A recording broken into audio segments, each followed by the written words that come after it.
Why, hello, it is I, Chris Brogan, and welcome to this episode of The Brief for Friday, December 1st, 2017. In the stories today, by the way, this is the way I do this show is I put together a bunch of stories that I think are interesting or might in some other way impact your life or business. These trends are in some way going to change human interaction, and so I put them in front of you because I think they're fun. Plus, I share some interesting stories that I like as well. If you want to follow along, you don't have to take my word for it. Go to chrisbrogan.com/cbm and read the stories for yourself. All the links are included in there. You don't have to take my word for it. You can just check out these links for yourself. You don't need me. But if you want to make a show like this, because this is the coolest way to do Facebook Live for Mac, swing by Ecamm Live and pick up your own copy. It's the best way to do Facebook Live for Mac. Let me just check in on something really quick. Hang on. Jesus, what does do not disturb mean in a hotel? That's what I want to know. Anyway, let's get on to the first story of the day, shall we? Well, digital trends, I got to tell you, I tell your site every single time I visit, I don't really want you to do desktop notifications. Take the hint, baby. Your phone can read lips if you want. Voice gestures reads your lips with sonar to unlock your phone. So, there's a trick with all kinds of passwords and that sort of a thing that give a chance to give you a whole chance to. I had to check because my mom was texting me. I thought she might be here live, but she's not because Dad's sleeping. Hi, Mom. Reading your password out loud isn't really going to work. But in a world where there's fewer and fewer keyboards, what's that going to look like? Well, it turns out that there's a thing called voice gesture that lets you read your lines by lip reading. So I think that's kind of a neat idea. I think it'll be interesting to see how that gets put together. I was a big fan of the movie Big Hero 6. I loved that soft, fluffy robot Baymax. And it turns out that, Baymax is one step closer to being a real creature because now soft robot muscles with origami skeletons can now lift 1,000 times their own weight.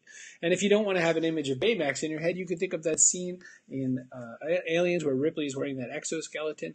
Robots are now getting super, super augmented strength, which means that we can now have the opportunity to allow our robot overlords to lift things for us on our behalf and give us augmented strength. Hey, I find that there's always some interesting marketing and sales advice that comes in strange places, and one of my favorites to find marketing news from, oddly enough, is the adult industry.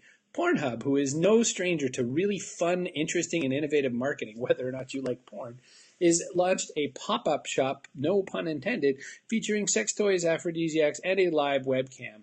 Yes, sure, fine. You can look at it as like, oh, well, that's just, the adult industry being the adult industry. But think about it. So first off, it's a website that decided it was going to have a pop-up shop. That's kind of interesting. Second, the way they do this sort of micro interaction really drives a lot more foot traffic, so to speak, but then also web traffic because people get this other kind of experience out of the process. It's a great opportunity. Hello to you, Chloe. Hi, Eddie.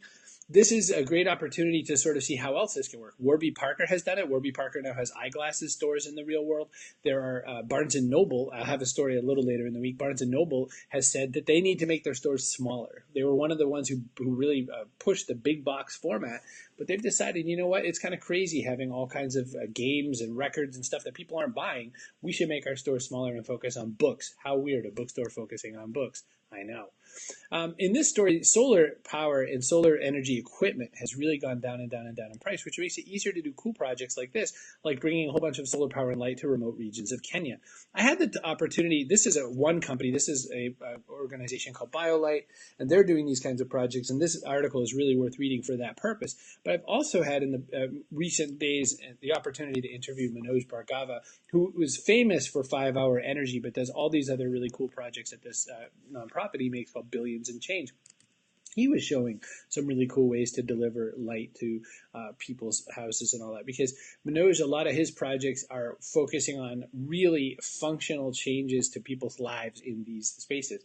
But what this makes me think of, this relates to something else too. After I had my power outage, and Raul, who I think is still on, dealt with an even worse situation with the hurricane affecting Puerto Rico, where we get our power is suddenly a lot more interesting than it used to be. And in the larger scale of environmentalism, that's a question, but even just in the keeping things functioning question. John Ackley was nice. He sent me this thing. It's not with me right now, but it's like iPhone shaped sized power thing. That's like a fold out solar panel, and it keeps a charge that could charge a couple of phones or whatever else you want.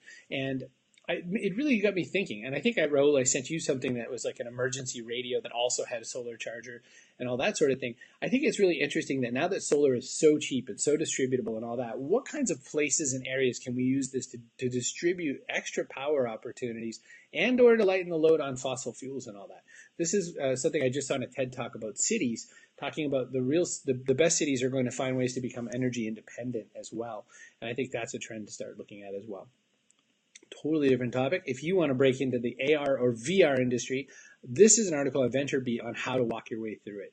It talks about, what's cool about it, what are the various platforms, what do you want to put out there? What are the systems in place? This is a pretty good primer. So again, go to chrisbrogan.com/cbm and you can learn about what it's going to take to get started in the AR VR industry. Speaking of that, Amazon, not ever one to shy away from something new, has taken on a role in this by launching Amazon Sumerian, which is their, I think, web-based platform that lets you test this sort of stuff out. So it's going to be all kinds of cool stuff at Amazon in the land of Sumerian. So check that out. I'm a big fan of looking at different advertising and marketing formats, and I've been saying for a long time now that brevity is so important and that our attention spans are wrecked. We have no great attention, which is why a show like The Brief is cool, because I can dip into stories, trends, and all that analysis and then give it to you, and then you can decide if you want to go any deeper. This is like getting the headlines read to you with a little bit more inflection. So what other kinds of things are working out in the world of brief? Well, T-Mobile says 6-second ads are getting a lot more successful to them, and they're getting a big win out of 6-second ads. So the push into this space has been really interesting for them. And in learning this, what they're finding is that they're getting a lot more response, a lot more connection, and strangely, a lot more click-throughs on a 6-second ad than any other timed format. That's so interesting to me. One is because you've got to be so much more concise to land a 6-second spot. That's the core of what I've been teaching people with Tapas content marketing and that sort of thing. But more so, the point that you don't need all that time to explain something to get someone to take at least a first step. Think about that choice. If you say, oh, that was interesting enough that I'm going to click it, you've already earned one yes on your way to a sale. That's totally worth paying attention to. So it's cool that the 6-second ad is working for them. Think about that as it applies to your own stuff. I had a woman who's in one of our groups, I think she's an owner insider, and she'd sent me a video to preview to see what I thought about it. It was for a journal set that she had set out. And it was a really cool project. The project wasn't just here's your journal, but it was like pass this around during the holiday. It's a really cool project, except that the video was like 4+ minutes long. And I said, I think it's 3.5 minutes too long. And, actually after seeing the T-Mobile 6-second thing, I think it would be kind of neat to have made a tiny, tiny video and a slightly larger video and then the sales page. Definitely worth checking out. Chatbots. Well, it turns out they're getting more and more places. 7-Eleven has just launched a chatbot platform, and it's showing interesting conversations with customers. Now, chatbots can do a lot of different things. They can fill in as your customer service. They can answer all kinds of questions.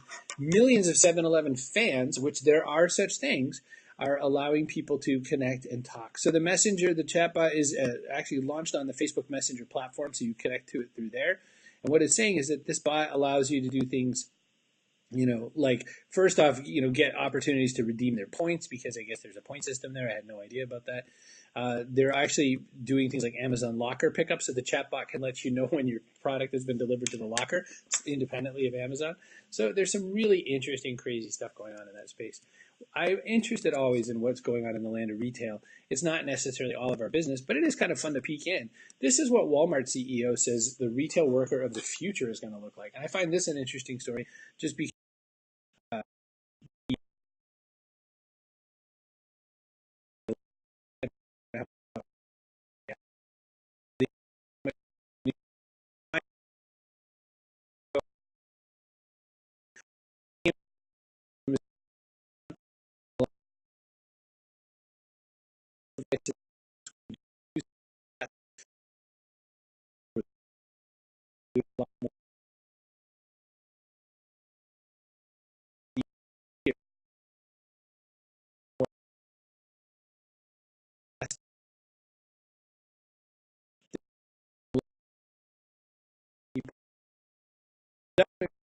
Walmart